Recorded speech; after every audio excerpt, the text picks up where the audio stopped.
Hey, I'm Mike Spinelli. This is Road Testament. I've got JF Musial from Drive with me today. Speaking of Drive, hit us up on @Drive on Twitter.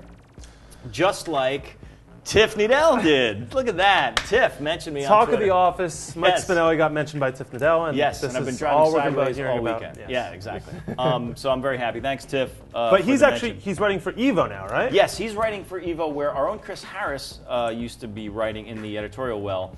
And as I was reading this March issue's editorial well, editorial director Harry Metcalf has a very good editorial on Honda and how Honda is coming back after having really lost its way. In the past, it's no secret that in the past 2 years that they've lost it.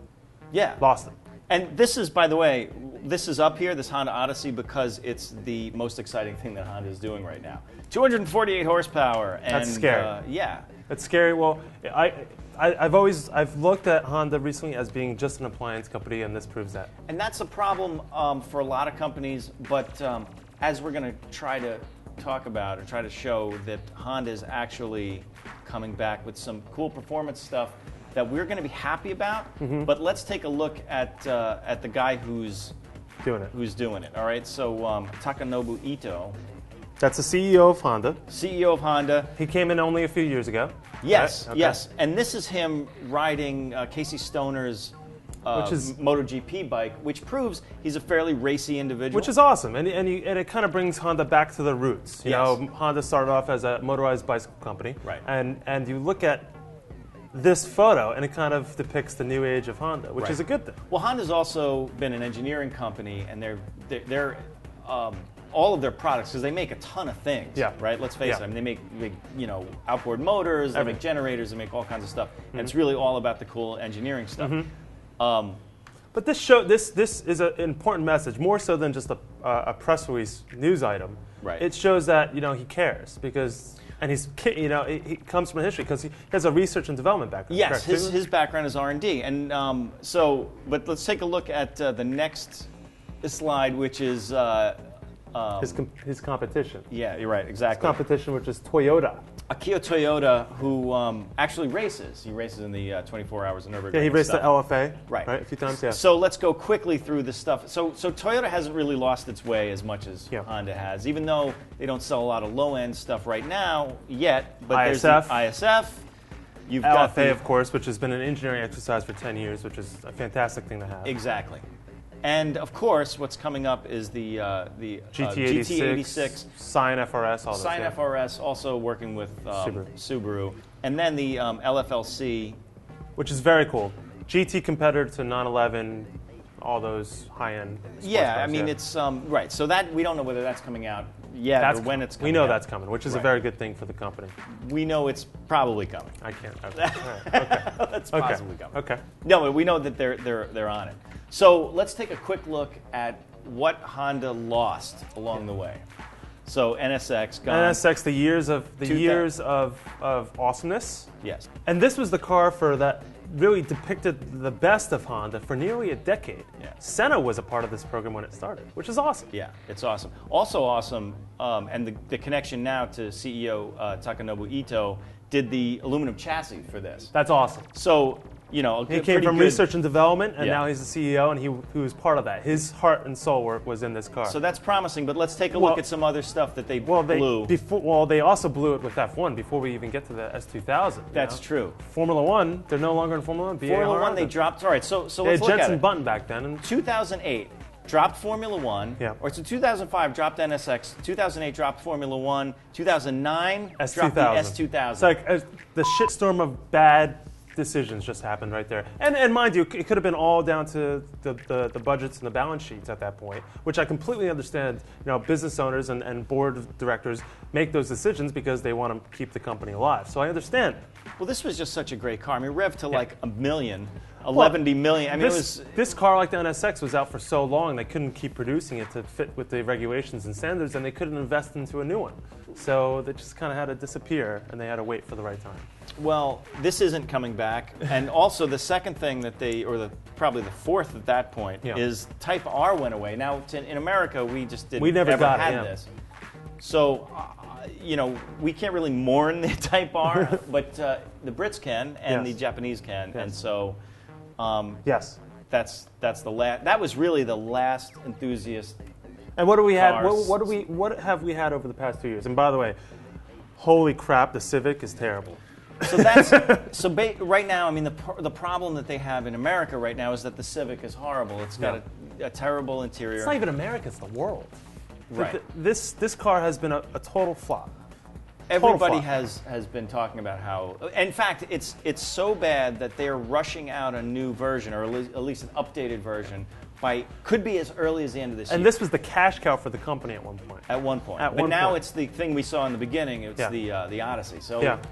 times change, but now, right? Now the NSX. So over in Detroit, Yeah. we heard about the NSX. It's coming back in 2013 around. It's Yeah. going to be built in Ohio.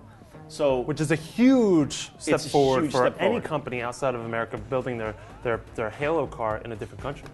right. I mean, there are currency reasons why you do it here, and the Ohio plant they say can do it. It can do a world-class supercar, or at least the super sports car, $100,000+ You do the pounds conversion. But the thing about that is that if you look behind the scenes, the NSX program has been really chaotic, and it started when the old NSX was still in play, and they launched this concept. 03, right? 03. 2003, when the Right. when the old generation NSX was still being produced and was Yeah. being sold, they came out with this. The And Honda it- Sports concept. And it looks great. And it looks like a perfect evolution for the next generation Right. NSX. Mid-engine, had the front nose, the front clip. Very similar to the previous NSX in Yeah. drivetrain, 3.5 liter, F1 style paddles. It's great. And And let's keep in mind, this was going up during that era against the 360 monitor. That was Right. that was perfect for its time. right. Perfect. So they looked at what Ferrari was doing, and Yeah. they said, hey, this is what our next thing was going to be. Yeah. Then, there was a little bit of a global recession around that period. So things, they've been through 2 recessions, and I think that possibly they've been at odds. Their product with every- cycle has been congruent with the worst possible timing Exactly. for what they worst, were developing. Worst Yes. timing ever. Yeah. Honda. So when the economy was up, they had their mid to end life cycle of their cars. They had nothing new to produce. Right. Their product cycle was all out of whack. So they've been reacting Yes. to the economy Yeah. instead of leading.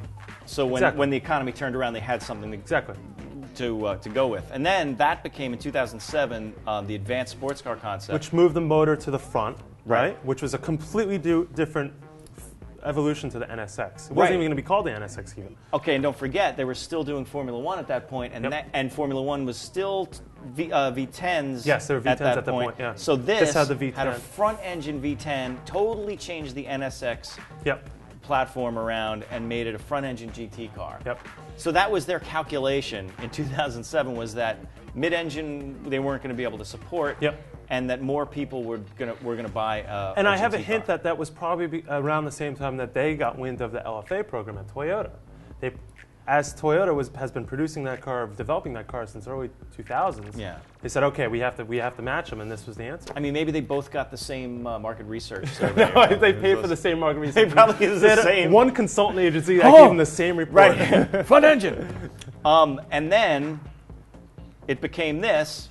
This was a prototype that was running around the Nürburgring for over 3 years. We Yes. saw plenty of spy shots of it. We heard rumors of it from people we knew that this was coming, that this was going to be the NSX replacement. So by 2010, this Yeah. thing was doing 7 minutes 37 seconds on the Nürburgring, which is Good not, memory, yes. It's not quite GTR No. spec. No. You know what I mean? It's like 8 seconds. But it was going going to possibly be positioned a little bit cheaper than that. Could have been. But this was nearly production ready. They Right. were ready to go with this. Exactly. Now There were even spy shots of a finished interior for this car. They had it almost yes. ready to go. Right, and do you know what? You want to hear something interesting? Because if you look at the next car, right? So this is the HSV 10 GT. I had the 010, yeah. 010 GT. 010. So they're racing this, or they were racing this in a Japanese touring car, and you would think that they wouldn't have been able to do that. See, they had been racing the old NSX. Yeah. You have to race a production car. Right. But the rules, you found out. Yes, there was a loophole that if the car was production ready. Yeah. Doesn't mean that it doesn't have to be on sale at that very moment. Right. But if it's intended for sale, which the car was that we saw testing in the Nürburgring, right. was ready to go to production, exactly, they could race it. So everybody got really excited about this and thought that this was going to be the production car. And it turns out that it was production ready enough for them to race in Japanese touring car, which is actually coming back this year. Yeah. Because after of the tsunami. Yeah, they took it offline for a year. So look at the chaos so far in NSX. So then, we're kind of going about our merry way, expecting Honda just to not, come back with anything after this. And then, to our amazement in Detroit, there was this. This is, I think we all expected it 2 days before, but I would not have believed it would have been this close to production. Right. It's very close to production. Back to mid-engine. Yep. Hybrid stuff. Audi-esque. Yes. They're going very Audi-esque, and I can't blame them for that. But the problem I see with this car, it doesn't look like the old NSX in any way. There's no connection to the old NSX. There's no connection, and that's... Well, the interesting thing about that is that if this is going to be sold as an Acura, if this is a way to globalize the Acura brand, then they maybe, where NSX was a Honda everywhere but here. True. So maybe they want to establish a new brand message. I love this design right here, this design element, but... Christ, it looks too much like an Audi R8. It looks a lot like an Audi R8. I feel bad for them because it's a great design, and there are design elements in here that I look and I feel like this undersill here is awesome. Yeah. I think when people first see it, because the A-pillar and the humps in the front, they think R8, but this is pretty cool. Yeah. This is very cool. Well, we talked a lot about it last week on Road Testament about this is going to be part of a bunch of new. Or be one of many new rear mid-engine sports cars. You've got this. You've got the 918 RS 918 Spider. You've got the Audi R8 e-tron. You've got the SOS e-cell, and they're all hybrid-esque. In their own ways, and that's a very good thing because as a halo car, you want it to be the pinnacle of the best technology on the market today. Well, I think that was part of the problem. I mean, yes, you want it to be. I mean, and of course, racing is going toward using hybrids and stuff like that too. But I think the problem with Honda was that for a while they thought, or they really put all of their marketing muscle behind green cars. That we need to go against the Toyota Prius. We need to match them car for car almost. And that they fell in their face with It's almost like they had fenders over their eyes and didn't see the big picture. They were just following, okay, they've got this product, we need a product to respond. We've got this product. They weren't looking at the big picture of it's like they were who they are. They were both reading the same market research or something. I mean, it was like literally that. That's probably true. They probably hired the same company without knowing it. They gave them the same market data. Exactly. And they screwed themselves. Well, the important thing about this car really is that it's going to be made in Ohio, in America. And this is going to be like the first super sports car made in Ohio, made in America, really. All right, other than Corvette. If you take Corvette out of the equation. And Ford GT. Ford GT, but this is going to sell in a much higher volume than the Ford GT. Are you sure? It's going to be cheaper than the Ford GT. Okay. And the currency exchange is going to make it much more of a global That's the most important part here, where we're seeing a shift in, I think, the world, where the idea of a Japanese car doesn't need to be, especially a Japanese halo car, doesn't need to be made in Japan. That's a company culture change that I can't even imagine that they're making. Oh, it must be so difficult. Very difficult. I think that it's going to be very cool to see this built in America, and I'm happy that they're doing it, and I suspect that there's something behind the scenes that we don't know about in terms of tax breaks and money they're getting from the U.S. government to bring something like this here. Yes, and it's not the only one, because as we saw this week, the patent drawings for the Spider came out. So we know just like the R8 is going to be around. The R8 is going to be around for nearly 8-9 years when it's all said and done. This generation, this will be around for 8-9 years. They're going to milk it for all it's worth with all their different versions.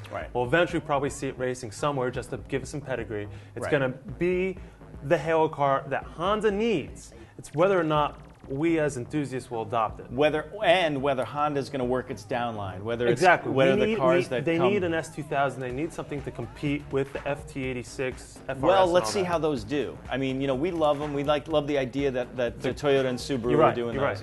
But let's see how well they sell. Let's be professional here and say we need to look at the numbers, because this all comes down to numbers at the end of the day. Because rich people want cars like this, and let's see if the rest of us want cars like the Subaru BRZ. Exactly.